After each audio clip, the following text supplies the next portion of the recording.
Okay, ಇವತ್ತು ನಾವು ಹಣಕಾಸು ನೀತಿ ಅಥವಾ ಮಾನಿಟರಿ ಪಾಲಿಸಿ ಬಗ್ಗೆ ಅಧ್ಯಯನ ಮಾಡ್ತಿದ್ದೀವಿ. ಸೊ ಮಾನಿಟರಿ ಪಾಲಿಸಿ ಅಂದರೆ ಏನು, ಸೊ ಮಾನಿಟರಿ ಪಾಲಿಸಿನ ಇಂಪಾರ್ಟೆನ್ಸ್ ಅಂದರೆ ಯಾವ ಥರ ಇರುತ್ತೆ ಅಂತ ಒಂದು ಸ್ಟೋರಿ ಮುಖಾಂತರ ನಾವು ತಿಳ್ಕೊಳ್ಳೋಣ. ಓಕೆನಾ? ಫಾರ್ ಎಕ್ಸಾಂಪಲ್, ಒಂದು ಹೈಪಥೆಟಿಕಲ್ ಸಿಚುವೇಶನ್ನ ಕ್ರಿಯೇಟ್ ಮಾಡೋಣ. ಯಾವ ಥರ ಅಂದರೆ, ನಮ್ಮ ಭಾರತದ ಸರ್ಕಾರ ಬಡತನ ನಿರ್ಮೂಲನೆ ಮಾಡೋದಕ್ಕಾಗಿ ಒಂದು ಸ್ಕೀಮ್ ತರುತ್ತೆ. ಏನಂತಂದರೆ, ಪ್ರತಿಯೊಬ್ಬರ ಅಕೌಂಟಲ್ಲಿ 10 ಲಕ್ಷ ರೂಪಾಯಿ ಹಾಕೋಣ ಅಂತ. ಓಕೆನಾ? ಈ ಥರ 10 ಲಕ್ಷ ಹಾಕಿದರೆ ನಮ್ಮ ಭಾರತದಲ್ಲಿ ಬಡತನ ನಿರ್ಮೂಲನೆ ಆಗ್ಬೋದು ಅಂತ ಎಲ್ಲರ ಅಕೌಂಟಲ್ಲಿ 10 ಲಕ್ಷ ಹಾಕ್ತಾರೆ. ನೆಕ್ಸ್ಟ್ ಡೇ ಏನಾಗುತ್ತೆ ಅಂದರೆ, ಪ್ರತಿಯೊಬ್ಬರ ಅಕೌಂಟಲ್ಲಿ 10 ಲಕ್ಷ ಜಮಾ ಆಗುತ್ತೆ. ಸೊ ಇವಾಗ ಪರಿಸ್ಥಿತಿ ಏನಾಗುತ್ತೆ ಅಂದರೆ, ಇಂಡಿಯನ್ ಎಕನಾಮಿಯಲ್ಲಿ ಹಣದ ಹರಿವು ಜಾಸ್ತಿ ಆಗುತ್ತೆ. ಏನಾಗುತ್ತೆ? ಹಣದ ಹರಿವು ಜಾಸ್ತಿ ಆಗುತ್ತೆ. ಸೊ ಯಾವಾಗ ಹಣದ ಹರಿವು ಜಾಸ್ತಿ ಆಗುತ್ತೋ ಜನರು ಏನು ಮಾಡ್ತಾರೆ, ನೆಕ್ಸ್ಟ್ ಡೇ ಓಕೆ ನಮಗೆ ಕೆಲವೊಂದು ಡ್ರೀಮ್ಸ್ ಇದೆ. ಸೊ ಕೆಲವೊಬ್ಬರಿಗೆ ಕಾರ್ ಪರ್ಚೇಸ್ ಮಾಡೋದಿರುತ್ತೆ, ಬೈಕ್ ಪರ್ಚೇಸ್ ಮಾಡೋದಿರುತ್ತೆ, ಮೊಬೈಲ್ ಪರ್ಚೇಸ್ ಮಾಡೋದಿರುತ್ತೆ. ಈ ಥರ ಅವ್ರ ಡ್ರೀಮ್ಸ್ನ ಫುಲ್ಫಿಲ್ ಮಾಡೋದಕ್ಕೆ ಏನು ಮಾಡ್ತಾರೆ, ನೆಕ್ಸ್ಟ್ ಡೇ ಈ ಬಂದಿರೋ ಅಮೌಂಟ್ನ ಖರ್ಚು ಮಾಡೋದಕ್ಕೆ ಮುಂದಾಗ್ತಾರೆ. ಓಕೆನಾ? ಫಾರ್ ಎಕ್ಸಾಂಪಲ್, ಕೆಲವೊಬ್ಬರು ಕಾರ್ ಪರ್ಚೇಸ್ ಮಾಡ್ಬೋದು, ಕೆಲವೊಬ್ಬರು ಮೊಬೈಲ್ ಪರ್ಚೇಸ್ ಮಾಡ್ಬೋದು. ಓಕೆ, ಇನ್ನು ಕೆಲವೊಬ್ಬರು ಗೋಲ್ಡ್ ಅಥವಾ ಚಿನ್ನ ಪರ್ಚೇಸ್ ಮಾಡ್ಬೋದು. ಸೊ ಈ ಥರ ಸಡನ್ ಆಗಿ ಏನಾಗುತ್ತೆ, ಡಿಮ್ಯಾಂಡ್ ಏನಾಗುತ್ತೆ, ಇನ್ಕ್ರೀಸ್ ಆಗುತ್ತೆ. ಅಂದರೆ ಸಡನ್ ಆಗಿ ಹಣದ ಹರಿವು ಜಾಸ್ತಿ ಆಗೋದ್ರಿಂದ ಸಡನ್ ಡಿಮ್ಯಾಂಡ್ ಕ್ರಿಯೇಟ್ ಆಗುತ್ತೆ. ಬಟ್ ಇಲ್ಲಿ ಏನಾಗುತ್ತೆ, ಪೂರೈಕೆ ಅಂದರೆ ಸಪ್ಲೈ. ಓಕೆ, ಈ ಸಪ್ಲೈ ಏನಿರುತ್ತೆ ಅಂದರೆ ಕಾನ್ಸ್ಟೆಂಟ್ ಆಗಿರುತ್ತೆ, ಸ್ಥಿರವಾಗಿರುತ್ತೆ. ಓಕೆ, ಸಡನ್ ಆಗಿ ಡಿಮ್ಯಾಂಡ್ ಕ್ರಿಯೇಟ್ ಆಗಿರೋದ್ರಿಂದ ಸಪ್ಲೈ ಸ್ಥಿರವಾಗಿರೋದ್ರಿಂದ ಇವುಗಳ ಪ್ರೈಸ್ ಏನಾಗುತ್ತೆ, ಜಾಸ್ತಿ ಆಗುತ್ತೆ. ಓಕೆನಾ? ಇಲ್ಲೇನು ಕ್ರಿಯೇಟ್ ಆಗುತ್ತೆ, ಸಡನ್ ಆಗಿ ಡಿಮ್ಯಾಂಡ್ ಕ್ರಿಯೇಟ್ ಆಗುತ್ತೆ. ಸೊ ಸಡನ್ ಡಿಮ್ಯಾಂಡ್ ಕ್ರಿಯೇಟ್ ಆಗೋದ್ರಿಂದ ಈ ಕ್ವಾಂಟಿಟಿಗೆ, ಅಂದರೆ ಇಲ್ಲಿ ಕ್ವಾಂಟಿಟಿ ಯಾವುದೇ ರೀತಿಯಾಗಿ ಚೇಂಜಸ್ ಆಗೋಲ್ಲ, ಸ್ಥಿರವಾಗಿರುತ್ತೆ. ಅಂದರೆ ಅವ್ರಿಗೂ ಗೊತ್ತಿರಲ್ಲ ಸಡನ್ ಆಗಿ ಈ ಥರ ಹಣದ ಹರಿವು ಜಾಸ್ತಿ ಆಗುತ್ತೆ, ಸೊ ನಾವು ಕ್ವಾಂಟಿಟಿನ ಇನ್ಕ್ರೀಸ್ ಮಾಡಬೇಕು ಅಂತ. ಬಟ್ ಇಲ್ಲಿ ಸಪ್ಲೈ ಅಂದರೆ ಪೂರೈಕೆ ಸ್ಥಿರವಾಗಿದ್ದು ಡಿಮ್ಯಾಂಡ್ ಜಾಸ್ತಿ ಆಗೋದ್ರಿಂದ ಇವುಗಳ ಪ್ರೈಸ್ ಏನಾಗುತ್ತೆ, ಹೈಕ್ ಆಗುತ್ತೆ. ಸೊ ಈ ಸಿಚುವೇಶನ್ ನಾವೇನಂತ ಕರಿತೀವಿ, ಇನ್ಫ್ಲೇಷನ್ ಅಂತ ಕರಿತೀವಿ. ಸೊ ಇನ್ಫ್ಲೇಷನ್ ಏನಾಗುತ್ತೆ, ಇಲ್ಲಿ ಜಾಸ್ತಿ ಆಗುತ್ತೆ. ಓಕೆನಾ?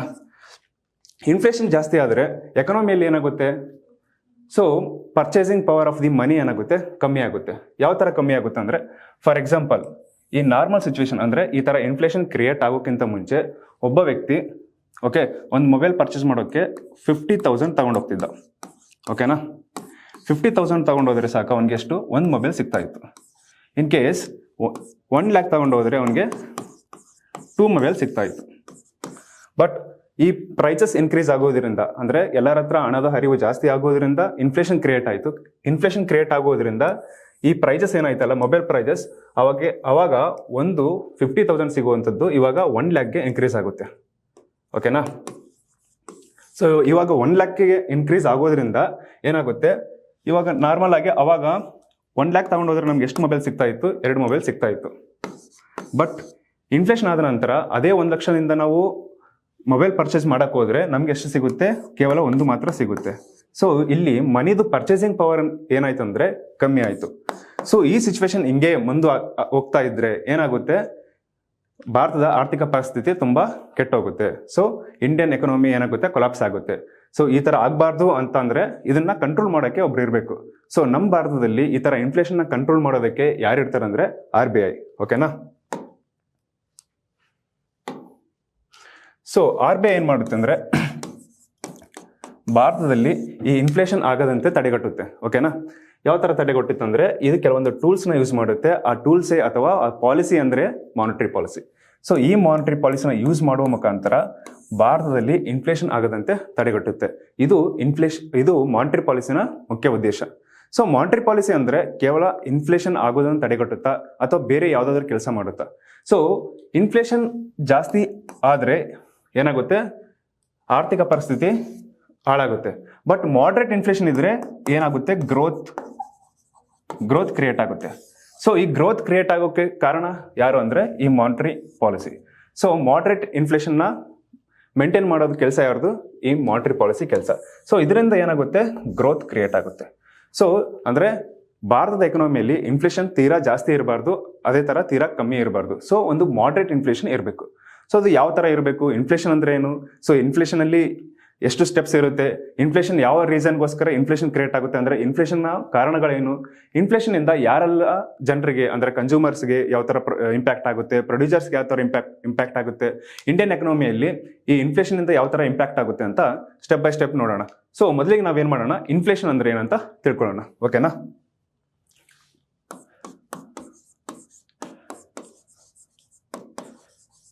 ಸೊ ಇನ್ಫ್ಲೇಷನ್ ಅಥವಾ ಹಣದುಬ್ಬರ.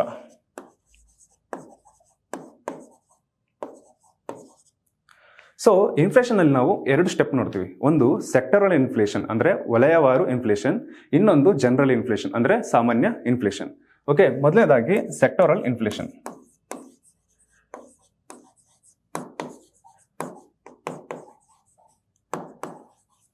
ಇನ್ನೊಂದು ಜನರಲ್ ಇನ್ಫ್ಲೇಷನ್.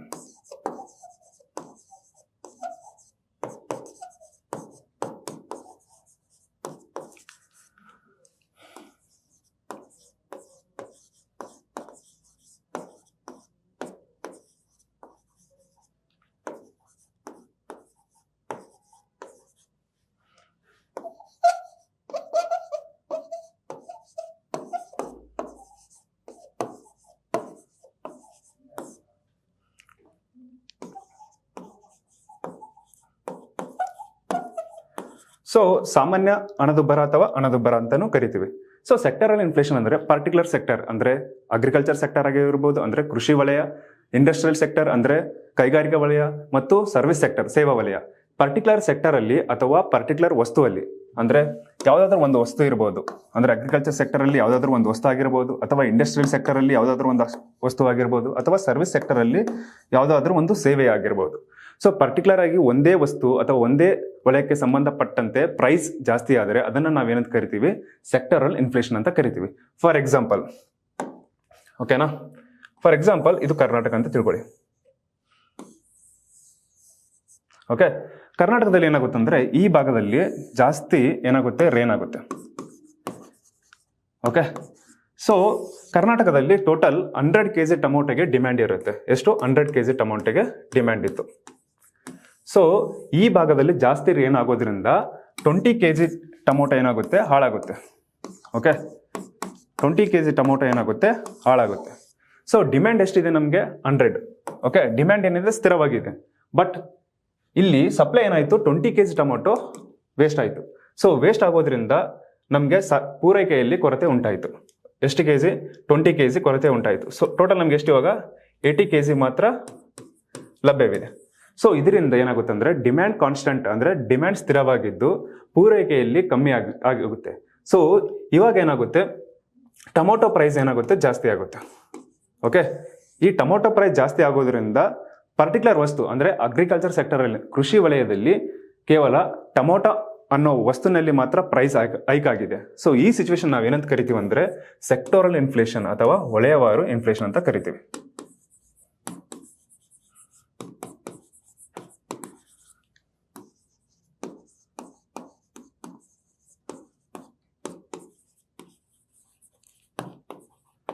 ಸೊ ಇಲ್ಲಿ ನಾವು ಕೇವಲ ಅಗ್ರಿಕಲ್ಚರ್ ಸೆಕ್ಟರ್ ಅಂದ್ರೆ ಕೃಷಿ ವಲಯದಲ್ಲಿ ಕೇವಲ ಒಂದು ವಸ್ತು ಯಾವುದು, ಟೊಮೊಟೊದಲ್ಲಿ ಮಾತ್ರ ಏನ್ ಮಾಡ್ತಾ ಇದೀವಿ ಅಂದ್ರೆ ಪ್ರೈಸ್ ಜಾಸ್ತಿ ಆಗಿರೋದನ್ನ ನಾವು ನೋಡ್ತಾ ಇದೀವಿ.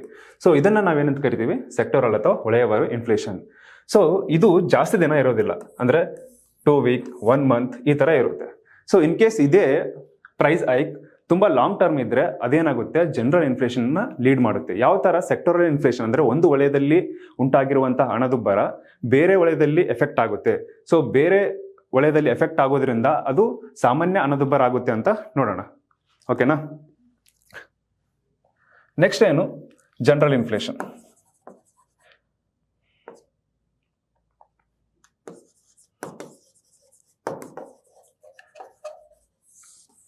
ಸೊ ಜನರಲ್ ಇನ್ಫ್ಲೇಷನ್ ಬಗ್ಗೆ ತಿಳ್ಕೊಬೇಕಂದ್ರೆ ನಾವು ಮುಂಚೆ ನೋಡಿದ್ವಿ, ಅಂದ್ರೆ ಪರ್ಟಿಕ್ಯುಲರ್ ಒಂದು ಸೆಕ್ಟರ್ ಅಲ್ಲಿ ಅಥವಾ ಒಂದು ವಸ್ತುವಿನಲ್ಲಿ ಆಗಿರುವಂತಹ ಇನ್ಫ್ಲೇಷನ್ ನಾವೇನಂತ ಕರಿತೀವಿ, ವಲಯವಾರು ಇನ್ಫ್ಲೇಷನ್ ಅಂತ ಕರಿತೀವಿ. ಬಟ್ ಜನರಲ್ ಇನ್ಫ್ಲೇಷನ್ ಅಂದ್ರೆ ಸಾಮಾನ್ಯವಾಗಿ ಎಲ್ಲಾ ವಲಯದಲ್ಲಿ ಮತ್ತು ಎಲ್ಲಾ ವಸ್ತುಗಳಲ್ಲಿನ ಪ್ರೈಸ್ ಹೈಕ್. ಅಂದ್ರೆ ಲಾಸ್ಟ್ ಇಯರ್ ಕಂಪೇರ್ ಮಾಡಿದ್ರೆ ಈ ವರ್ಷ ಅಂದ್ರೆ ಲಾಸ್ಟ್ ಇಯರ್ ಕಂಪೇರ್ ಮಾಡಿದ್ರೆ ಈ ವರ್ಷ ಏನಾಗುತ್ತೆ, ಕೆಲವೊಂದು ವಸ್ತುಗಳಲ್ಲಿ ಪ್ರೈಸ್ ಹೈಕ್ ಆಗೋದನ್ನು ನಾವು ಕಾಣ್ತೀವಿ. ಸೊ ಇದನ್ನ ನಾವೇನಂತ ಕರಿತೀವಿ ಅಂದ್ರೆ ಜನರಲ್ ಇನ್ಫ್ಲೇಷನ್. ಫಾರ್ ಎಕ್ಸಾಂಪಲ್, ಒಂದು ಸೆಕ್ಟರ್ ಅಲ್ಲಿ ಆಗಿರುವಂತಹ ಇನ್ಫ್ಲೇಷನ್ ಬೇರೆ ಬೇರೆ ಸೆಕ್ಟರ್ ಮೇಲೆ ಯಾವ ತರ ಪರಿಣಾಮ ಬೀರುತ್ತೆ ಅಂತ ನೋಡೋಣ. ಇವಾಗ ರೀಸೆಂಟ್ ಆಗಿ ನಾವು ನೋಡ್ತಾ ಇದೀವಿ, ಅಂದ್ರೆ ರಷ್ಯಾ ಮತ್ತು Ukraine war. Okay, Russia Ukraine war ಮತ್ತು ಮಧ್ಯಪ್ರಾಚ್ಯ ದೇಶಗಳ ವಾರ್ನಿಂದ ಏನಾಗುತ್ತೆ ಅಂದರೆ ಕ್ರೂಡ್ ಆಯಿಲ್ ಪ್ರೈಸ್ ಅಂದರೆ ಕಚ್ಚಾ ತೈಲ ಪ್ರೈಸ್ ಏನಾಗ್ತಿದೆ, ಜಾಸ್ತಿ ಆಗ್ತಿದೆ. ಓಕೆನಾ. ಸೊ ಕ್ರೂಡ್ ಆಯಿಲ್ ಪ್ರೈಸ್ ಜಾಸ್ತಿ ಆಯಿತು.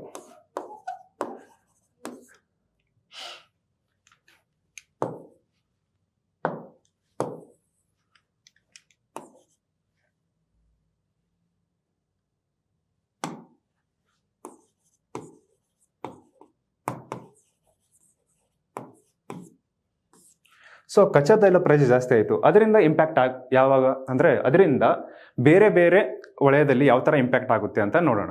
ಓಕೆನಾ.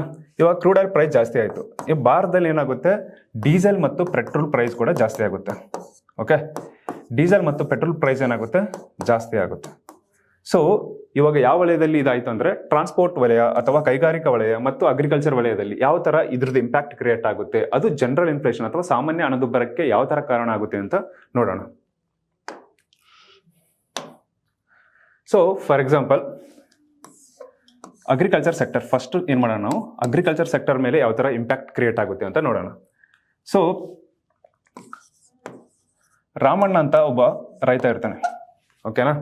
ಸೊ ಅವಂದು 1 ಎಕರೆ ಜಮೀನು ಇರುತ್ತೆ, 1 ಎಕರೆ ಜಮೀನು ಇರುತ್ತೆ. ಸೊ ಇವಾಗ ಇದನ್ನ ಕ್ಲೀನ್ ಮಾಡ್ಬೇಕಂದ್ರೆ ಅವ್ನಿಗೇನು ಬೇಕು, ಟ್ರ್ಯಾಕ್ಟರ್ ಬೇಕು. ಓಕೆನಾ. ಸೊ ಮುಂಚೆ ಟ್ರ್ಯಾಕ್ಟರ್ ಏನು ಮಾಡ್ತಿದ್ದ, ಈ 1 ಎಕರೆ ಕ್ಲೀನ್ ಮಾಡೋಕ್ಕೆ 500 ತಗೋತಿದ್ದ. ಓಕೆನಾ.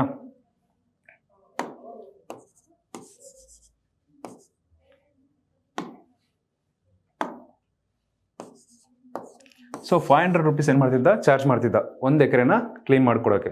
ಬಟ್ ಡೀಸೆಲ್ ಮತ್ತು ಪೆಟ್ರೋಲ್ ಪ್ರೈಸ್ ಜಾಸ್ತಿ ಆಯಿತು. ಓಕೆ, ಡೀಸೆಲ್ ಮತ್ತು ಪೆಟ್ರೋಲ್ ಪ್ರೈಸ್ ಜಾಸ್ತಿ ಆಯಿತು. ನೆಕ್ಸ್ಟ್ ಡೇ ಬರ್ತಾನೆ, ರಾಮಣ್ಣ ಕೇಳ್ತಾನೆ ಏನಂತ, ನೋಡಪ್ಪ ನಾನು 500 ಕೊಡ್ತೀನಿ, ನಂದು 1 ಎಕರೆ ಜಮೀನು ಕ್ಲೀನ್ ಮಾಡಿ ಕೊಡು ಅಂತ. ಬಟ್ ಟ್ರ್ಯಾಕ್ಟರ್ ಓಡಿಸೋವನ್ ಏನಂತಾನೆ, ಸರ್ ಆಗಲ್ಲ, ಯಾಕೆಂದರೆ ನಾವು ಮುಂಚೆ 500 ಚಾರ್ಜ್ ಮಾಡ್ತಿದ್ವು, ಅದು ನಿಜ. ಬಟ್ ಡೀಸೆಲ್ ಮತ್ತು ಪೆಟ್ರೋಲ್ ಪ್ರೈಸ್ ಜಾಸ್ತಿ ಆಗಿದೆ. ಸೊ ನನ್ನ ಟ್ರ್ಯಾಕ್ಟರ್ಗೆ ಡೀಸೆಲ್ ಪ್ರೈಸ್ ಜಾಸ್ತಿ ಆಗೋ ಕಾರಣದಿಂದ ನಾನು 600 ಚಾರ್ಜ್ ಮಾಡ್ತೀನಿ ಅಂತ ಕೇಳ್ತಾನೆ. ಸೊ 600. ಸೊ ಇಲ್ಲೇನಾಯ್ತು ಅಂದರೆ ರಾಮಣ್ಣನಿಗೆ 100 ರೂಪಾಯಿ ಜಾಸ್ತಿ ಆಯಿತು. ಸೊ ರಾಮಣ್ಣ ಏನು ಮಾಡ್ತಾನೆ, ಈ ಅಮೌಂಟ್ನ ಇಲ್ಲಿಂದ ತಗೋತಾನೆ ಅಂದರೆ, ಮುಂಚೆ Ramanna 10 kg tomato, okay 10 kg tomato, sorry 100 kg ಟೊಮೊಟೊನ 10 ರೂಪಾಯಿಗೆ ಮಾರ್ತಿದ್ದ. ಓಕೆನಾ. 100 kg ಟೊಮೊಟೊ ಬೆಳೆಸ್ತಿದ್ದ, 100 kg ಟೊಮೊಟೊನ 10 ರೂಪಾಯಿಗೆ ಮಾರ್ತಿದ್ದ. ಸೊ 100 kg ಟೊಮೊಟೊಯಿಂದ ಅವ್ನಿಗೆ ಎಷ್ಟು ಲಾಭ ಸಿಗ್ತಾಯಿತ್ತು, 1000 ರೂಪಾಯಿ ಸಿಗ್ತಾ ಇತ್ತು. ಓಕೆ, ಈ 1000 ರೂಪಾಯಿಯಲ್ಲಿ ಅವನು ಇವನಿಗೆ 500 ಕೊಟ್ಟರೆ ಇನ್ನೂ 500 ಉಳಿತಾ ಇತ್ತು. ಓಕೆ, ಈ ಥರ ಆಗ್ತಿತ್ತು ಯಾರಿಗೆ, ರಾಮಣ್ಣನಿಗೆ. ಸೊ ಇವಾಗ ಏನಾಗ್ತಾನಂದರೆ 600 ಇವ್ನು ಕೊಟ್ಟರೆ ನನಗೆ 400 ಬರುತ್ತೆ. ಸೊ ನಾನೇನು ಮಾಡೋಣ, ನಾನು ಟೊಮೊಟೊ ಪ್ರೈಸ್ ಕೂಡ ಜಾಸ್ತಿ ಮಾಡೋಣ ಅಂತ ಡಿಸೈಡ್ ಮಾಡ್ತಾನೆ. ಸೊ 10 ರೂಪಾಯಿ ಇದ್ದಿದ್ದು ಅವನೇನು ಮಾಡ್ತಾನೆ ಅಂದರೆ 11 ರೂಪಾಯಿ ಮಾಡ್ತಾನೆ. ಸೊ ಇವಾಗ ರಾಮಣ್ಣನಿಗೆ ಏನಾಗುತ್ತೆ, ಇಲ್ಲಿ 1100 ಸಿಗುತ್ತೆ. ಓಕೆನಾ. ಇಲ್ಲಿ 600 ಹೋದ್ರೂ ಕೂಡ ಅವನಿಗೆ ಎಷ್ಟು ಇನ್ನೂ ಉಳಿಯುತ್ತೆ, 500 ಉಳಿಯುತ್ತೆ. ಓಕೆ. ಸೊ ಪರ್ಟಿಕ್ಯುಲರ್ ಡೀಸೆಲ್ ಮತ್ತು ಪೆಟ್ರೋಲ್ ಪ್ರೈಸಲ್ಲಿ ಜಾಸ್ತಿ ಆಗಿರುವ ಕಾರಣದಿಂದ ಇವನು ಟ್ರ್ಯಾಕ್ಟರ್ ಫೀಸ್ನ ಜಾಸ್ತಿ ಮಾಡ್ತಾನೆ. ಸೊ ಅದು ಎಲ್ಲಿಗೆ ಕಾರಣವಾಗುತ್ತೆ, ಫೈನಲಿ ಔಟ್ಪುಟ್ ಅಂದರೆ ಈ ಟೊಮೊಟೊ ಪ್ರೈಸಲ್ಲಿ ಹೈಕ್ನ ಕ್ರಿಯೇಟ್ ಮಾಡುತ್ತೆ. ಸೊ ಪರ್ಟಿಕ್ಯುಲರ್ ಸೆಕ್ಟರಲ್ಲಿ ಉಂಟಾಗಿರುವಂಥ ಹಣದುಬ್ಬರ ಕೃಷಿ ವಲಯದಲ್ಲಿ ಕೂಡ ಏನಾಯಿತು, ಹಣದುಬ್ಬರನ ಕ್ರಿಯೇಟ್ ಮಾಡಿತು. ಸೊ ಈ ರೀತಿಯಾಗಿ ಒಂದು ಸೆಕ್ಟರ್ ಆಗಿರುವಂತಹ ಹಣದುಬ್ಬರ ಯಾವ ರೀತಿಯಾಗಿ ಬೇರೆ ಬೇರೆ ಸೆಕ್ಟರ್ ಮೇಲೆ ಕ್ರಿಯೇಟ್ ಮಾಡುತ್ತೆ ಅಂತ. ಸೊ ಈ ಥರ ಬೇರೆ ಬೇರೆ ಸೆಕ್ಟರ್ ಮೇಲೆ ಕ್ರಿಯೇಟ್ ಮಾಡ್ಕೊಳ್ತಾ ಹೋದ್ಮೇಲೆ ಏನಾಗುತ್ತೆ, ಸಾಮಾನ್ಯವಾಗಿ ಎಲ್ಲ ಪ್ರೈಸ್ ಹೈಕ್ ಆಗುತ್ತೆ. ಸೊ ಇದನ್ನು ನಾವೇನು ಕರಿತೀವಿ ಅಂದರೆ ಜನರಲ್ ಇನ್ಫ್ಲೇಷನ್ ಅಂತ ಕರಿತೀವಿ. ಓಕೆನಾ. ಸೊ ಇವಾಗ ನಾವೇನು ಮಾಡಿದ್ವಿ, ಒಂದು ಜಸ್ಟ್ ಟ್ರ್ಯಾಕ್ಟರ್ ಕ್ಲೀನ್ ಮಾಡೋದಕ್ಕೆ ನೋಡಿದ್ವಿ. ಇವಾಗ ರಾಮಣ್ಣ ಇದ್ದಾನಲ್ಲ, ಇವನು ಬೆಳೆದಂತಹ ಟೊಮೊಟೊ ಒಂದು ಪ್ಲೇಸಿಂದ ಇನ್ನೊಂದು ಪ್ಲೇಸಿಗೆ ತೆಗೆದುಕೊಂಡು ಹೋಗ್ಬೇಕಾದ್ರೂ ಕೂಡ ಅವನಿಗೆ ಟ್ರಾನ್ಸ್ಪೋರ್ಟ್ ಚಾರ್ಜಸ್ ಜಾಸ್ತಿ ಆಗುತ್ತೆ. ಸೊ ಟ್ರಾನ್ಸ್ಪೋರ್ಟ್ ಚಾರ್ಜಸ್ ಜಾಸ್ತಿ ಆದಮೇಲೆ ಇವನೇನು ಮಾಡ್ತಾನೆ, ಟೊಮೊಟೊ ಪ್ರೈಸಸ್ ಕೂಡ ಜಾಸ್ತಿ ಮಾಡ್ತಾನೆ. ಈ ರೀತಿಯಾಗಿ ಡೀಸೆಲ್ ಮತ್ತು ಪೆಟ್ರೋಲ್ ಅಂದರೆ ಸಾರಿಗೆ, ಅಂದರೆ ಈ ಸಾರಿಗೆ ಅನ್ನೋದು ಸರ್ವಿಸ್ ಸೆಕ್ಟರಲ್ಲಿ ಆಗಿರುವಂತಹ ಪ್ರೈಸ್ ಹೈಕ್ ಯಾವ ಥರ ಅಗ್ರಿಕಲ್ಚರ್ ಸೆಕ್ಟರ್ ಮೇಲೆ ಇಂಪ್ಯಾಕ್ಟ್ ಕ್ರಿಯೇಟ್ ಮಾಡುತ್ತೆ ಅನ್ನೋದು ನೋಡ್ತೀವಿ. ಸೊ ಇದನ್ನು ನಾವೇನು ಕರಿತೀವಿ, ಜನರಲ್ ಇನ್ಫ್ಲೇಷನ್. ಅಂದರೆ ಒಂದು ಸೆಕ್ಟರಲ್ಲಿ ಅಥವಾ ಒಂದು ವಸ್ತುವಿನಲ್ಲಿ ಆಗಿರುವಂತಹ ಪ್ರೈಸ್ ಹೈಕ್ ಎಲ್ಲ ಸೆಕ್ಟರಲ್ಲಿ ಯಾವ ಥರ ಇಂಪ್ಯಾಕ್ಟ್ ಕ್ರಿಯೇಟ್ ಮಾಡುತ್ತೆ. ಸೊ ಆ ಇಂಪ್ಯಾಕ್ಟ್ ನಾವೇನಂತ ಕರಿತೀವಿ ಅಂದರೆ ಜನರಲ್ ಇನ್ಫ್ಲೇಷನ್ ಅಂತ ಕರಿತೀವಿ. ಓಕೆನಾ. ಸೊ ಇವಾಗ ನಾವು 2 ಹಂತದ ಇನ್ಫ್ಲೇಷನ್ನ ನೋಡಿದ್ವಿ. ಅಂದರೆ ಯಾವ ರೀತಿಯಾಗಿ ಸೆಕ್ಟರಲ್ ಇನ್ಫ್ಲೇಷನ್ ಅಂದರೆ ಏನು, ಕೇವಲ ಒಂದು ವಸ್ತುವಿನಲ್ಲಿ ಮಾತ್ರ ಪ್ರೈಸ್ ಆಯ್ಕೆ ಇರುತ್ತೆ. ಜನರಲ್ ಇನ್ಫ್ಲೇಷನ್ ಅಂದರೆ ಒಂದು ವಸ್ತುವಿನಲ್ಲಿ ಆಗಿರುವಂತಹ ಪ್ರೈಸ್ ಹೈಕ್ ಯಾವ ರೀತಿಯಾಗಿ ಬೇರೆ ಬೇರೆ ವಸ್ತುಗಳ ಮೇಲೆ ಇಂಪ್ಯಾಕ್ಟ್ ಕ್ರಿಯೇಟ್ ಮಾಡುತ್ತೆ ಅಂತ. ಸೊ ಸೆಕ್ಟರ್ ಇನ್ಫ್ಲೇಷನ್ ಮತ್ತು ಏನ್ ಮಾಡಿದ್ವಿ, ಜನರಲ್ ಇನ್ಫ್ಲೇಷನ್ ನೋಡಿದ್ವಿ. ಸೊ ಈ ಇನ್ಫ್ಲೇಷನ್ ಆಗೋದಕ್ಕೆ ಮೇನ್ ರೀಸನ್ಸ್ ಏನು ಅಂದ್ರೆ ಕಾರಣಗಳೇನು ಅಂತ ಸ್ಟೆಪ್ ಬೈ ಸ್ಟೆಪ್ ನೋಡೋಣ. ಮೊದಲನೇದಾಗಿ ನಾವು 3 ಸ್ಟೆಪ್ನ ನೋಡೋಣ. ಒಂದು ಡಿಮ್ಯಾಂಡ್ ಪುಲ್ ಇನ್ಫ್ಲೇಷನ್,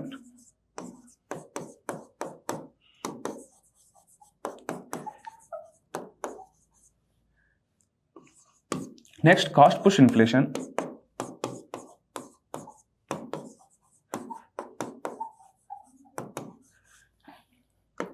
ಇನ್ನೊಂದು ಸ್ಟ್ರಕ್ಚರಲ್ ಇನ್ಫ್ಲೇಷನ್.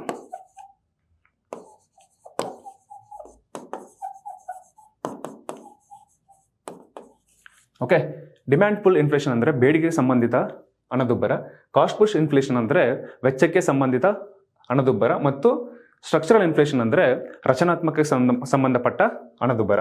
ಸೊ ಯಾವ ಥರ ಈ ಹಣದುಬ್ಬರ ಡಿಮ್ಯಾಂಡ್ ಇಂದ ಆಗುತ್ತೆ ಮತ್ತು ಕಾಸ್ಟ್ ಇಂದ ಆಗುತ್ತೆ, ನೆಕ್ಸ್ಟ್ ಸ್ಟ್ರಕ್ಚರಲ್ ಕಾರಣಗಳಿಂದ ಹಣದುಬ್ಬರ ಉಂಟಾಗುತ್ತೆ ಅಂತ 1 by 1 ನೋಡೋಣ. ಓಕೆ, ಫಸ್ಟ್ ಏನು demand full inflation. So demand full inflation ಅಂದರೆ ಏನು?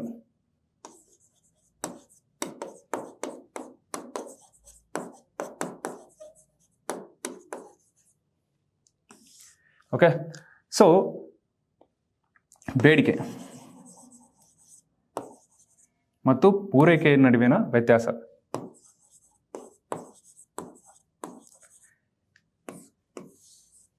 ಸೊ ಬೇಡಿಕೆ ಮತ್ತು ಪೂರೈಕೆ ನಡುವಿನ ವ್ಯತ್ಯಾಸದಿಂದ ಯಾವ ರೀತಿಯಾಗಿ ಡಿಮ್ಯಾಂಡ್ ಫುಲ್ ಇನ್ಫ್ಲೇಷನ್ ಕ್ರಿಯೇಟ್ ಆಗುತ್ತೆ ಅಂತ ಸ್ಟೆಪ್ ಬೈ ಸ್ಟೆಪ್ ನೋಡೋಣ. ಸೊ ಪೂರೈಕೆಯಲ್ಲಿ ಸ್ಥಿರವಾಗಿರುತ್ತೆ ಅಂದರೆ ಸಪ್ಲೈ ಸ್ಥಿರವಾಗಿರುತ್ತೆ, ಕಾನ್ಸ್ಟೆಂಟ್. ಬಟ್ ಡಿಮ್ಯಾಂಡ್ ಏನಾಗುತ್ತೆ, ಜಾಸ್ತಿ ಆಗುತ್ತೆ. ಸೊ ಸಪ್ಲೈ ಸ್ಥಿರವಾಗಿದ್ದು ಡಿಮ್ಯಾಂಡ್ ಜಾಸ್ತಿ ಆಗಿ ಪ್ರೈಸ್ ಹೈಕ್ ಆಗುತ್ತೆ, ಪ್ರೈಸಸ್ ಏನಾಗುತ್ತೆ, ಹೈಕ್ ಆಗುತ್ತೆ. ಸೊ ಈ ತರ ಸಿಚುವೇಶನ್ ನಾವೇನು ಕರಿತೀವಿ ಅಂದ್ರೆ ಡಿಮ್ಯಾಂಡ್ ಫುಲ್ ಇನ್ಫ್ಲೇಷನ್ ಅಂತ ಕರಿತೀವಿ. ಓಕೆನಾ? ಯಾವ ತರ ಕ್ರಿಯೇಟ್ ಆಗುತ್ತೆ ಅಂತ ಫಾರ್ ಎಕ್ಸಾಂಪಲ್ ಏನ್ ಮಾಡೋಣ, ಇವಾಗ ಒಂದು ಕ್ರಿಕೆಟ್ ಸ್ಟೇಡಿಯಂ ಇದೆ, ಚಿನ್ನಸ್ವಾಮಿ ಸ್ಟೇಡಿಯಂ.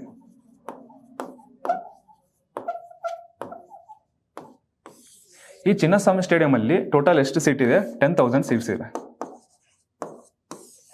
ನಾರ್ಮಲ್ ಮ್ಯಾಚಸ್ ಅಂದ್ರೆ ಇವಾಗ ನಾರ್ಮಲ್ ಕ್ರಿಕೆಟ್ ಪಂದ್ಯಗಳಾಗುತ್ತೆ, ಆ ಟೈಮಲ್ಲಿ ಒಂದು ಸೀಟಿನ ಬೆಲೆ ಕೇವಲ 100 ರೂಪಾಯಿ ಮಾತ್ರ ಇರುತ್ತೆ. ಬಟ್ ನಮ್ಮ ಇಂಡಿಯಾದಲ್ಲಿ ಫುಲ್ ಫೇಮಸ್ ಆಗಿರುವಂಥ ಕ್ರಿಕೆಟ್ ಪಂದ್ಯಗಳು ಯಾವುದು?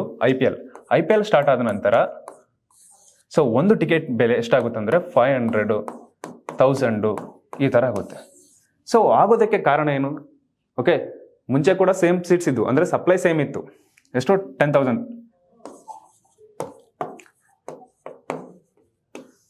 ಬಟ್ IPL ಸೀಸನ್ ಅಲ್ಲಿ ಅದೇ 10,000 ಸೀಟ್ಸ್ ಅಲ್ಲಿ ಯಾಕೆ 100 ರೂಪಾಯಿ ಇಡಬಾರ್ದಿತ್ತು? ಯಾಕೆ 500 ಮತ್ತು 1000ನ ಈ ತರ ಪ್ರೈಸ್ ಹೈಕ್ ಮಾಡಿದ್ರು? ಬಿಕಾಸ್ ಡಿಮ್ಯಾಂಡ್ ಜಾಸ್ತಿ ಆಗುತ್ತೆ. ಓಕೆನಾ? ಡಿಮ್ಯಾಂಡ್ ಜಾಸ್ತಿ ಆಯಿತು, ಬಟ್ ಸಪ್ಲೈ ಏನಿದೆ ಸೇಮ್ ಕಾನ್ಸ್ಟೆಂಟ್ ಇದೆ. ಸಪ್ಲೈ ಕಾನ್ಸ್ಟೆಂಟ್ ಅಂದ್ರೆ ಪೂರೈಕೆ ಸ್ಥಿರವಾಗಿದ್ದು ಡಿಮ್ಯಾಂಡ್ ಜಾಸ್ತಿ ಆಗಿ ಪ್ರೈಸ್ ಹೈಕ್ ಆಗಿರುವ ಸಿಚುವೇಶನ್ ನಾವೇನಂತ ಕರಿತೀವಿ? ಡಿಮ್ಯಾಂಡ್ ಫುಲ್ ಇನ್ಫ್ಲೇಷನ್ ಅಂತ ಕರಿತೀವಿ. ಓಕೆನಾ? ನೆಕ್ಸ್ಟ್ ಏನಂದ್ರೆ cost push inflation.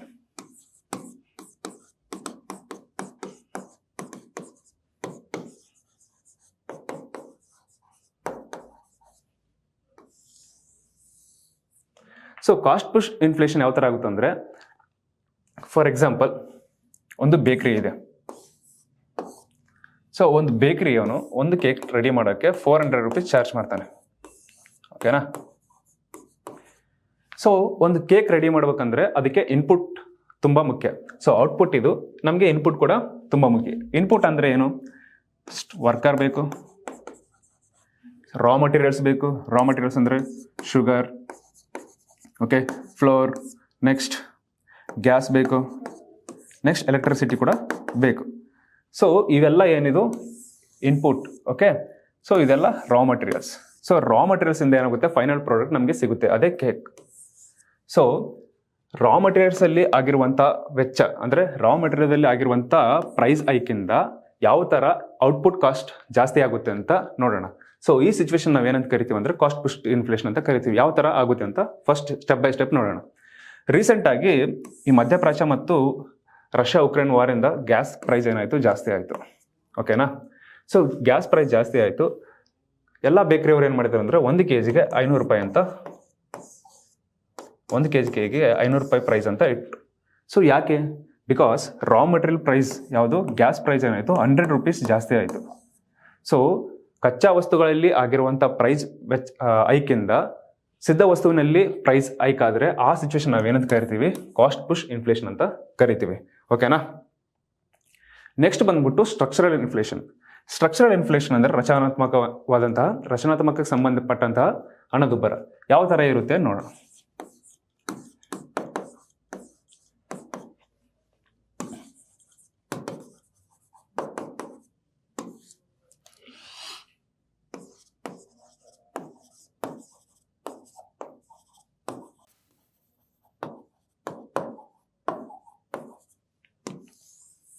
Okay, so for example ಇದು Karnataka.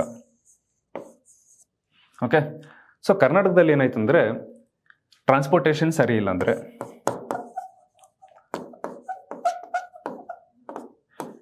Transportation, cold storage. So ಈ ಫೆಸಿಲಿಟಿ ಅಂದರೆ ರಚನಾತ್ಮಕ ಸ್ಟ್ರಕ್ಚರಲ್ ಸಂಬಂಧಪಟ್ಟಂತಹ ಫೆಸಿಲಿಟಿಗಳು ಹಾಳಾಗೋ ಕಾರಣದಿಂದ ಪ್ರೈಸ್ ಹೈಕ್ ಆಗುತ್ತೆ. ಯಾವ ಥರ ಪ್ರೈಸ್ ಹೈಕ್ ಆಗುತ್ತೆ ಅಂತ ನೋಡೋಣ. ಇವಾಗ ಕರ್ನಾಟಕದಲ್ಲಿ 100 kg ಟೊಮೊಟೊಗೆ ಡಿಮ್ಯಾಂಡ್ ಇದೆ. Same example. ಸೊ ಬೇರೆ ಬೇರೆ ಜಿಲ್ಲೆಗಳಿಂದ ಬೆಂಗಳೂರಿಗೆ ಬರುತ್ತೆ ಟೊಮೊಟೊಗಳು. ಸೊ ಅಥವಾ ಒಂದು ಸ್ಥಳದಿಂದ ಇನ್ನೊಂದು ಸ್ಥಳಕ್ಕೆ ಏನು ಮಾಡ್ತಾರೆ, ಟೊಮೊಟೊನ ಎಕ್ಸ್ಪೋರ್ಟ್ ಮಾಡ್ತಿರ್ತಾರೆ. ಬಟ್ ಎಕ್ಸ್ಪೋರ್ಟ್ ಮಾಡುವ ಸಮಯದಲ್ಲಿ ರಸ್ತೆಗಳು ಸರಿಯಾಗಿಲ್ಲ. ಸೊ ರಸ್ತೆಗಳು ಸರಿಯಾಗದಿರೋದ್ರಿಂದ ಏನಾಗುತ್ತೆ, ಆಕ್ಸಿಡೆಂಟ್ಗಳು ಜಾಸ್ತಿ ಆಗುತ್ತೆ. ಆಕ್ಸಿಡೆಂಟ್ಗಳು ಜಾಸ್ತಿ ಆಗೋ ಕಾರಣದಿಂದ ಏನಾಗುತ್ತೆ, ಇಲ್ಲಿ 10 kg ಟೊಮೊಟೊ ಹಾಳಾಗುತ್ತೆ. ಓಕೆನಾ? ಇದೊಂದು. ನೆಕ್ಸ್ಟ್ ಇಲ್ಲೊಂದು ಕೋಲ್ಡ್ ಸ್ಟೋರೇಜ್ ಕಟ್ಟಬೇಕಿತ್ತು, ಬಟ್ ಕೋಲ್ಡ್ ಸ್ಟೋರೇಜ್ ಫೆಸಿಲಿಟಿ ಇಲ್ಲ. ಆ ಕೋಲ್ಡ್ ಸ್ಟೋರ್ ಫೆಸಿಲಿಟಿ ಇಲ್ಲದೇ ಕಾರಣದಿಂದ ಸೊ ಇಲ್ಲಿ 20 kg ಟೊಮೊಟೊ ಏನಾಯಿತು, ಹಾಳಾಯಿತು. ಸೊ ಸಪ್ಲೈ ಏನಾಯಿತು ಅಂದರೆ ಕಮ್ಮಿ ಆಯಿತು. ಬಿಕಾಸ್ ಆಫ್ ಕೆಲವೊಂದು ಟ್ರಾನ್ಸ್ಪೋರ್ಟೇಷನ್ ಫೆಸಿಲಿಟಿ ಸರಿ ಇಲ್ಲ ಆ್ಯಂಡ್ ಕೋಲ್ಡ್ ಸ್ಟೋರೇಜ್ ಫೆಸಿಲಿಟಿ ಕೂಡ ಸರಿ ಇಲ್ಲ. ಈ ಕಾರಣದಿಂದ ಏನಾಗುತ್ತೆ, ಪೂರೈಕೆಯಲ್ಲಿ ಕಮ್ಮಿ ಆಗುತ್ತೆ. ಸೊ ಪೂರೈಕೆ ಇವಾಗ ಎಷ್ಟಾಯಿತು, 70 kg ಆಯಿತು. ಬಟ್ ಬೇಡಿಕೆ ಎಷ್ಟಿದೆ, 100 kg ಇದೆ. ಸೊ ರಚನಾತ್ಮಕ ಕಾರಣದಿಂದ ಪೂರೈಕೆಯಲ್ಲಿ ಕಡಿಮೆ ಆಗುವುದನ್ನು ಮತ್ತು ಬೇಡಿಕೆ ಸ್ಥಿರವಾಗಿರುವುದನ್ನು, ಸೊ ಬೇಡಿಕೆ ಸ್ಥಿರವಾಗಿರುತ್ತೆ, ಪೂರೈಕೆಯಲ್ಲಿ ಕಮ್ಮಿ ಆಗುತ್ತೆ. ಸೊ ಈ ಥರ ಪೂರೈಕೆ ಕಮ್ಮಿ ಇದ್ದು ಬೇಡಿಕೆಯಲ್ಲಿ ಸ್ಥಿರವಾಗಿದ್ದಾಗ ಪ್ರೈಸಸ್ ಏನಾಗುತ್ತೆ, ಜಾಸ್ತಿ ಹೈಕ್ ಆಗುತ್ತೆ. ಸೊ ಪ್ರೈಸಸ್ ಹೈಕ್ ಆಗಿರೋ ಸಿಚುವೇಶನ್ ನಾವು ಏನಂತ ಕರಿತೀವಿ, ಹಣದುಬ್ಬರ ಅಂತ ಕರಿತೀವಿ. ಓಕೆನಾ? ಈ ರೀತಿಯಾಗಿ ಹಣದುಬ್ಬರ ಆಗೋಕ್ಕೆ ಮೇನ್ ರೀಸನ್ಸ್ ಅಂದರೆ ಒಂದು ಡಿಮ್ಯಾಂಡ್ ಫುಲ್ ಇನ್ಫ್ಲೇಷನ್ ಅಂದರೆ ಬೇಡಿಕೆ ಸಂಬಂಧಿತ ಹಣದುಬ್ಬರ, ಇನ್ನೊಂದು ಕಾಸ್ಟ್ ಪುಷ್ ಇನ್ಫ್ಲೇಷನ್ ಅಂದರೆ ರಾ ಮಟೀರಿಯಲ್ಸ್ ಅಥವಾ ಕಚ್ಚಾ ವಸ್ತುಗಳಲ್ಲಿನ ಪ್ರೈಸ್ ಹೈಕಿಂದ ಔಟ್ಪುಟ್ ಅಲ್ಲಿ ಏನಾಗುತ್ತೆ, ಪ್ರೈಸ್ ಜಾಸ್ತಿ ಆಗುತ್ತೆ. ಈ ಸಿಚುವೇಶನ್ ನಾವೇನಂತ ಕರಿತೀವಿ, ಕಾಸ್ಟ್ ಪುಷ್ ಇನ್ಫ್ಲೇಷನ್ ಅಂತ ಕರಿತೀವಿ. ನೆಕ್ಸ್ಟ್ ಸ್ಟ್ರಕ್ಚರಲ್ ಇನ್ಫ್ಲೇಷನ್ ಅಂದರೆ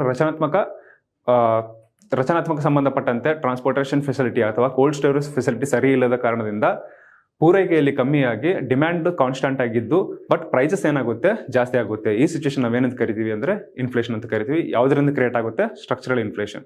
ಓಕೆನಾ? ಇವಾಗ ಇನ್ಫ್ಲೇಷನ್ ಕಾರಣಗಳನ್ನು ನಾವು ತಿಳ್ಕೊಂಡ್ವಿ. ಸೊ ಇನ್ಫ್ಲೇಷನ್ ಆಗೋದ್ರಿಂದ ಬೇರೆ ಬೇರೆ ಜನರ ಮೇಲೆ ಯಾವ ಥರ ಇಂಪ್ಯಾಕ್ಟ್ ಕ್ರಿಯೇಟ್ ಆಗುತ್ತೆ ಅಂತ ನೋಡೋಣ. ಫಸ್ಟ್ ಕನ್ಸ್ಯೂಮರ್ ಮೇಲೆ ಯಾವ ಥರ ಕ್ರಿಯೇಟ್ ಆಗುತ್ತೆ. ನೆಕ್ಸ್ಟ್ ಪ್ರೊಡ್ಯೂಸರ್ ಮೇಲೆ ಯಾವ ಥರ ಕ್ರಿಯೇಟ್ ಆಗುತ್ತೆ.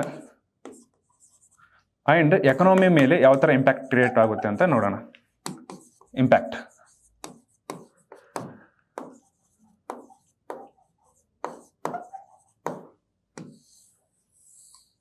ಓಕೆನಾ? ಫಸ್ಟ್ ಕನ್ಸ್ಯೂಮರ್ ಅಂದರೆ ಫಾರ್ ಎಕ್ಸಾಂಪಲ್ ತಿಳ್ಕೊಳ್ಳೋಣ.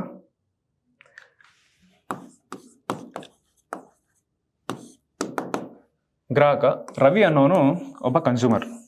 ಓಕೆ, ಸೊ ಇವರೊಬ್ಬ ಗೌರ್ಮೆಂಟ್ ಸರ್ವೆಂಟ್. ಸೊ ರವಿಗೆ ಎಷ್ಟು ಅಂದರೆ ತಿಂಗಳಿಗೆ 30,000 ಸ್ಯಾಲ್ರಿ ಇರುತ್ತೆ. ಓಕೆ, 30,000 ಸ್ಯಾಲ್ರಿ ಸಿಗ್ತಾ ಇರುತ್ತೆ. ಇವನು ಪ್ರತಿ ತಿಂಗಳು ಏನು ಮಾಡ್ತಿರ್ತಾನೆ ಅಂದರೆ 30 ಆ್ಯಪಲ್ನ ಪರ್ಚೇಸ್ ಮಾಡ್ತಾನೆ, 30 ಆ್ಯಪಲ್. ಸೊ ನಾರ್ಮಲ್ ಆಗಿ ಒಂದು ಆ್ಯಪಲ್ ಪ್ರೈಸ್ ಎಷ್ಟಿತ್ತು, 10 ರೂಪೀಸ್ ಇರುತ್ತೆ. ಸೊ ಟೋಟಲ್ ಇವನಿಗೆ ಬಂದಂಥ ಸ್ಯಾಲ್ರಿಯಲ್ಲಿ 300 ರೂಪೀಸ್ನ ಯಾವುದರಲ್ಲಿ ಮಾಡ್ತಾನೆ ಅಂದರೆ ಆ್ಯಪಲ್ ಪರ್ಚೇಸ್ ಮಾಡೋದ್ರಲ್ಲಿ ಇದು ಮಾಡ್ತಾನೆ. ಬಟ್ ಸಡನ್ ಆಗಿ ಆ್ಯಪಲ್ ಪ್ರೈಸ್ ಹೈಕ್ ಆಗುತ್ತೆ. ಓಕೆ, ಇದು 2025. ನೆಕ್ಸ್ಟ್ 2026 ಇವನ್ ಸ್ಯಾಲ್ರಿ ಏನಿರುತ್ತೆ ಸೇಮ್ 30,000 ಇರುತ್ತೆ. ಬಟ್ ಇವನ್ಗೆ ಎಷ್ಟು ಆ್ಯಪಲ್ ಬೇಕು? 30 ಆ್ಯಪಲ್ ಬೇಕು. ಈ ಸಮಯದಲ್ಲಿ ಒಂದು ಆ್ಯಪಲ್ ಪ್ರೈಸ್ ಏನಾಗುತ್ತೆ? 20 ರೂಪೀಸ್ ಆಗುತ್ತೆ.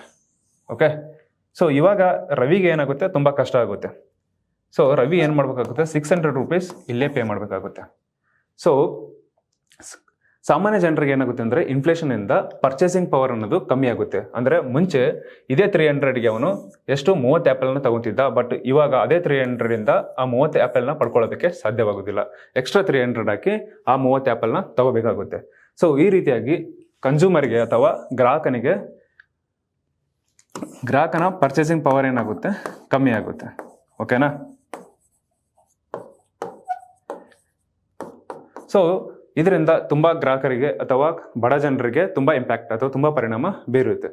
ಬಟ್ ಪ್ರೊಡ್ಯೂಸರ್ಗೆ ಯಾವ ಥರ ಆಗುತ್ತೆ? ಪ್ರೊಡ್ಯೂಸರ್ಗೆ ನಷ್ಟವಾಗುತ್ತಾ ಅಥವಾ ಲಾಭವಾಗುತ್ತಾ ಅಂತ ನೋಡೋಣ. ಇನ್ ಕೇಸ್ ಲಾಭವಾದರೂ ಕೂಡ ಅದು ಶಾರ್ಟ್ ಟರ್ಮ್ ಲಾಭ ಇರುತ್ತೆ. ಯಾವ ಥರ ಅಂದರೆ,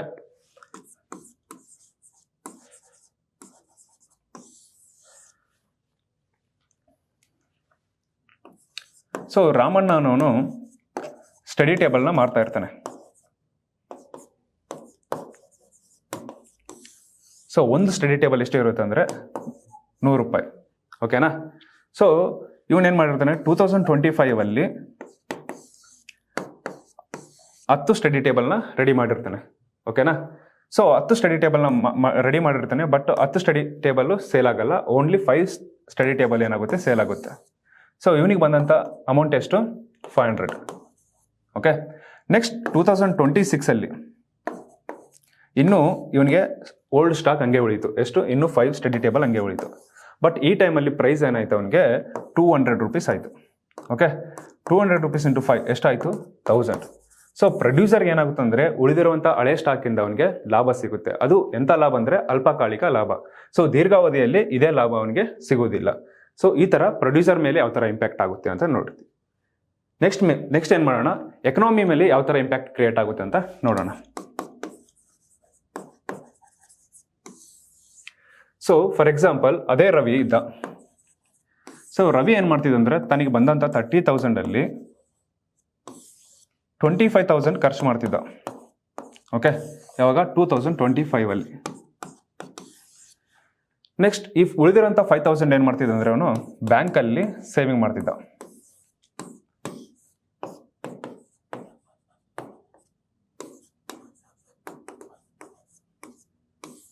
ಓಕೆನಾ? ಬ್ಯಾಂಕಲ್ಲಿ ಸೇವಿಂಗ್ಸ್ನ ಮಾಡ್ತಿದ್ದ. ಸೊ ಬ್ಯಾಂಕ್ ಏನು ಮಾಡ್ತಿತ್ತು? ಇದೇ ಸೇವಿಂಗ್ಸ್ ಅಂದರೆ ಇದೇ 5,000ನ ಗೌರ್ಮೆಂಟ್ ಸೆಕ್ಯೂರಿಟಿಯಲ್ಲಿ ಇನ್ವೆಸ್ಟ್ಮೆಂಟ್ ಮಾಡುವುದು ಅಥವಾ ಪ್ರೈವೇಟ್ ಬಿಲ್ಡರ್ಸ್ಗೆ ಅಥವಾ ಪ್ರೈವೇಟ್ ಮ್ಯಾನುಫ್ಯಾಕ್ಚರ್ ಕಂಪನಿಗೆ ಸಾಲ ನೀಡ್ತಿತ್ತು. ಓಕೆ,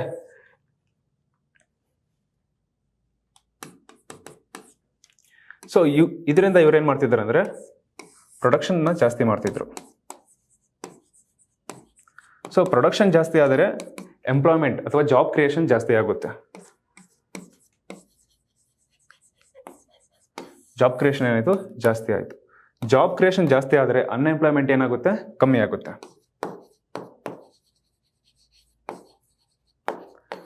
ಸೊ ಅನ್ಎಂಪ್ಲಾಯ್ಮೆಂಟ್ ಕಮ್ಮಿ ಆಗಿ ಪ್ರೊಡಕ್ಷನ್ ಜಾಸ್ತಿ ಆದರೆ GDP ಏನಾಗುತ್ತೆ? ಜಾಸ್ತಿ ಆಗುತ್ತೆ. ಸೊ ಇದು ಯಾವಾಗ? ನಾರ್ಮಲ್ ಕಂಡೀಷನ್ ಇದ್ದಾಗ. ಇನ್ ಕೇಸ್ ಇದೇ ಸಿಚುವೇಶನ್ ಅಂದರೆ 2026 ರವಿ ಏನಾಯಿತು? ಸ್ಯಾಲ್ರಿ ಸೇಮ್ ಇತ್ತು 30,000. ಬಟ್ ಇನ್ಫ್ಲೇಷನ್ ಕಾರಣದಿಂದ ಇವನೇನು ಮಾಡ್ತಿದ್ದ? 30,000 ಕೂಡ ಇಲ್ಲಿ ಖರ್ಚು ಮಾಡ್ತಿದ್ದ. ಸೊ 30,000 ಖರ್ಚು ಮಾಡುವಾಗ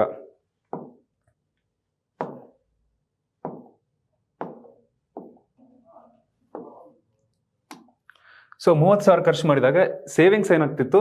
ಸೇವಿಂಗ್ಸ್ ಯಾವುದೇ ರೀತಿಯ ಸೇವಿಂಗ್ಸ್ ಆಗ್ತಾ ಇರಲಿಲ್ಲ. ಸೊ ಬ್ಯಾಂಕಲ್ಲಿ ಕೂಡ ಯಾವುದೇ ರೀತಿಯ ಡೆಪಾಸಿಟ್ ಆಗ್ತಾ ಇರಲಿಲ್ಲ. ಸೊ ಡೆಪಾಸಿಟ್ ಆಗಲಿಲ್ಲ ಅಂದರೆ ಬ್ಯಾಂಕ್ ಏನು ಮಾಡಲ್ಲ? ಗೌರ್ಮೆಂಟ್ ಸೆಕ್ಯೂರಿಟಿಯಲ್ಲಿ ಇನ್ವೆಸ್ಟ್ಮೆಂಟ್ ಮಾಡೋಲ್ಲ ಮತ್ತು ಪ್ರೈವೇಟ್ ಕಂಪನಿಗೆ, ಪ್ರೈವೇಟ್ ಮ್ಯಾನುಫ್ಯಾಕ್ಚರ್ ಕಂಪನಿ ಕೂಡ ಸಾಲ ನೀಡುವುದಿಲ್ಲ. ಸೊ ಸಾಲ ನೀಡಲಿಲ್ಲ ಅಂದರೆ ಪ್ರೊಡಕ್ಷನ್ ಏನಾಗೋದಿಲ್ಲ? ಜಾಸ್ತಿ ಆಗೋದಿಲ್ಲ. ಸೊ ಪ್ರೊಡಕ್ಷನ್ ಜಾಸ್ತಿ ಆಗಲಿಲ್ಲ ಅಂದರೆ ಜಾಬ್ ಕ್ರಿಯೇಷನು ಕಮ್ಮಿ ಆಗುತ್ತೆ. ಜಾಬ್ ಕ್ರಿಯೇಷನ್ ಕಮ್ಮಿ ಆದರೆ ಅನ್ಎಂಪ್ಲಾಯ್ಮೆಂಟು ಜಾಸ್ತಿ ಆಗುತ್ತೆ. ಸೊ ಅನ್ಎಂಪ್ಲಾಯ್ಮೆಂಟು ಜಾಸ್ತಿ ಆಗಿ ಏನಾಗುತ್ತೆ? GDP ಕೂಡ ಕಮ್ಮಿ ಆಗುತ್ತೆ. ಸೊ ಈ ಥರ ಇನ್ಫ್ಲೇಷನ್ ಜಾಸ್ತಿ ಆದರೆ GDP ಮೇಲೆ ಕೂಡ ಎಫೆಕ್ಟ್ ಆಗುತ್ತೆ. ಓಕೆನಾ? ಹಾಗಂತೇಳಿ ತೀರಾ ಇನ್ಫ್ಲೇಷನ್ ಇರಬಾರ್ದು ಅಂತಲ್ಲ, ಆ್ಯಂಡ್ ತೀರಾ ಜಾಸ್ತಿ ಕೂಡ ಇನ್ಫ್ಲೇಷನ್ ಇರಬಾರ್ದು ಅಂತಲ್ಲ. ಸೊ ಮಾಡ್ರೇಟ್ ಇನ್ಫ್ಲೇಷನ್ ತುಂಬಾ ಮುಖ್ಯ.